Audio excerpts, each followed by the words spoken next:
Branden here, and time for more Branden's boy problems. So something happened that I honestly was not expecting to possibly ever happen, and that was I hooked up with someone that was paused and told me they were paused in advance, and I was still able to enjoy an intimate encounter with them. Now, it's no secret that my Pozphobia has gotten me into trouble a lot this year, and it was this big, huge debacle on Twitter. I had thousands of people writing me hateful messages. I had people coming out of the woodwork talking about how much they always hated me, people just jumping in the bandwagon to trash me, make up lies about me on the internet. I was even getting death threats. This whole debacle caused me to fall out with several acquaintances, including even past lovers. It was a big ordeal that happened like 8 months ago.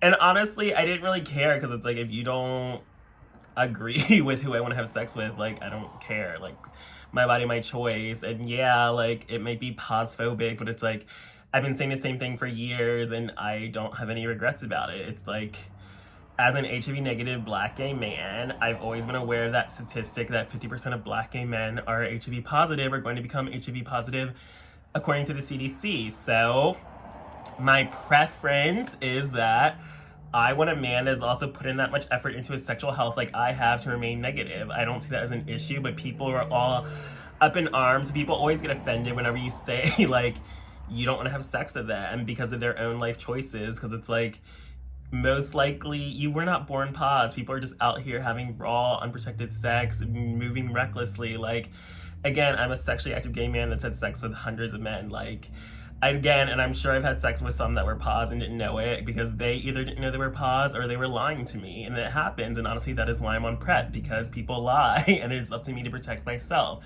And yes, even knowing the statistics and the facts that being negative and on PrEP and I'm having sex with someone that's undetectable, there's no risk of getting HIV. But again, people fail to comprehend the fact that just because someone knows they're not at risk of getting HIV does not mean they still want to have sex with someone that has HIV. Again, I don't see why people are upset by the fact that, yes, I want a man that has made life choices to remain negative.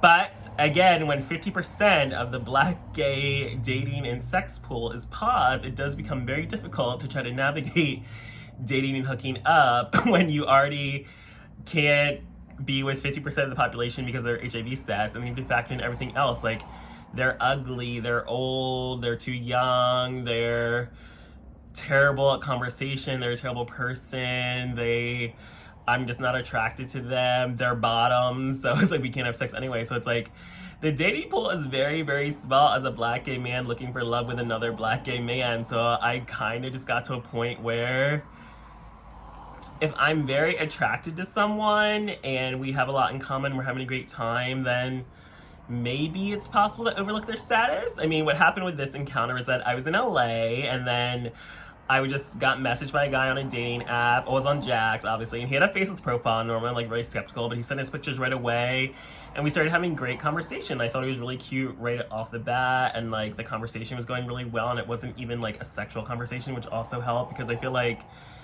if a pause person hits me up just for sex, I'm just gonna be like, ew, no. And that's literally what happened. Like, right before he messaged me, someone like messaged me on Sniffies and they told me they were cute. And like, I was kind of interested, but then he asked his status and then he was paused. I'm just like, blocked. But then this guy, like, he asked me out for drinks. So like, I had a terrible experience my last time in LA. I was there for 2 weeks. I literally only hooked up with like one guy my entire time out there. Like, it was terrible. So I was like, I want a better experience in LA this time. So if I'm already here night one getting asked out for drinks, then I'm going. So I guess I asked him his position, and normally whenever I ask a guy their position before we meet up, I always ask them their status after, but I kind of feel like, okay, like, we're just going out for drinks and like we might not even get to the sex point, and I'm kind of just like, I'm already excited to have something to do and plans to do because like I was supposed to be in LA with a friend, but then that friendship fell apart because you know how gays are with planning trips. Like, gays plan trips together and then they're no longer friends.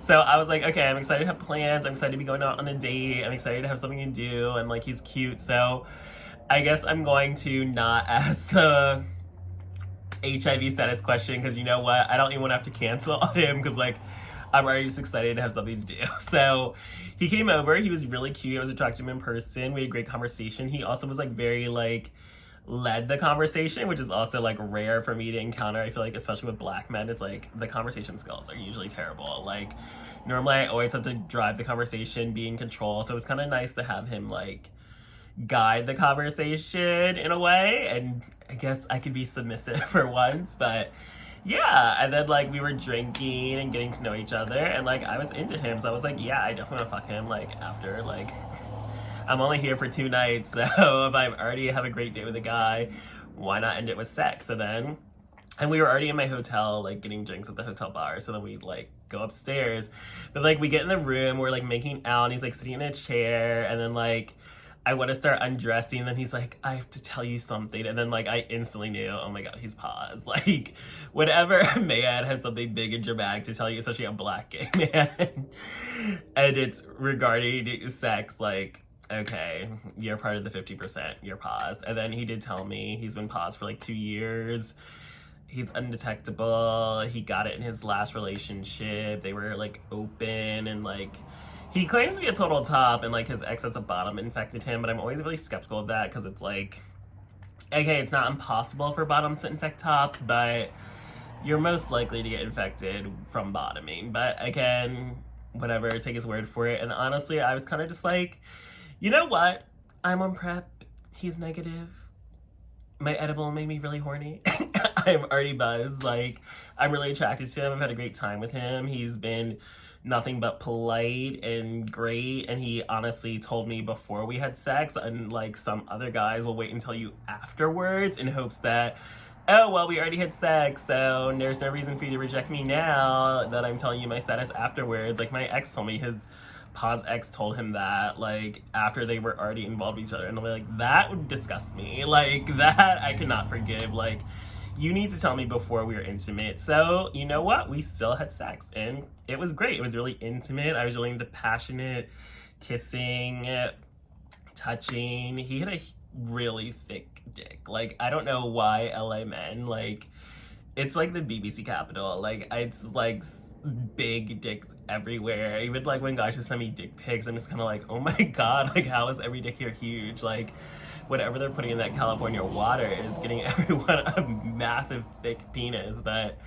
he was gentle with it, and it went really well. And like I was actually like really into him. Like even just like the cuddling and the intimacy, like I feel like physically, like he is built like an offensive lineman, which is my type. So like I loved his body. Like I was super attracted to him. I was really into him. Like honestly, he could be like my perfect man, like boyfriend potential. It's just the only downside was he's not HIV negative, and you feel like it's getting to a point, I guess, as you get older, the dating pool starts to get smaller, so you gotta start making exceptions. And I mean, I don't know if I'm at that point yet to be like, I would date someone pause and have sex with them regularly, but it's also like, again, this is just really a first step. Like it is like a big deal for me to go from like, pause people disgust me and I don't ever want to date or have sex with them, to be like, you know what, I really like this guy, and despite his status, I am willing to give him a chance. Like I definitely would want to see him again. I'm into him. I really like him. Like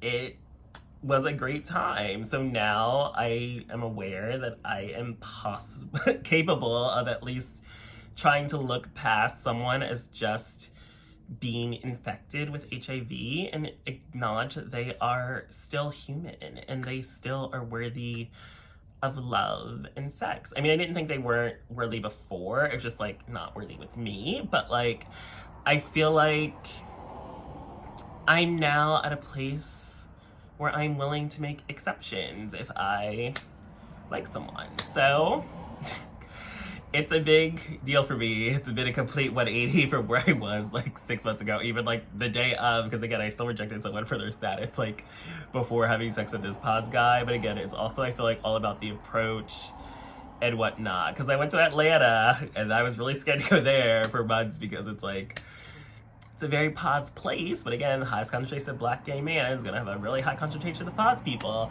And like, again, I met another guy. He was really handsome. He was really sexy. He had a job. He was there for Pride. Like, we had great conversation. We were flirting, and then he told me his status, and then I was like, maybe I would make an exception for him too. Like, if I'm super attracted to someone and like the only flaw I can find is your status, when again, if you're undetectable and I'm negative on PrEP, like, I'm essentially not at risk for anything, then I feel like maybe I can open my mind and my horizons. I mean, it's already slim pickings enough in the black gay community that sometimes we do have to start looking outside of our type and preferences to the point where it's like, okay, this I was always against in the past, but now I'm willing to make exception, especially in cases where it's like 50% of the community is already paused, so I gotta make an exception somewhere. But thanks for joining me for this episode of Branden's Boy Problems.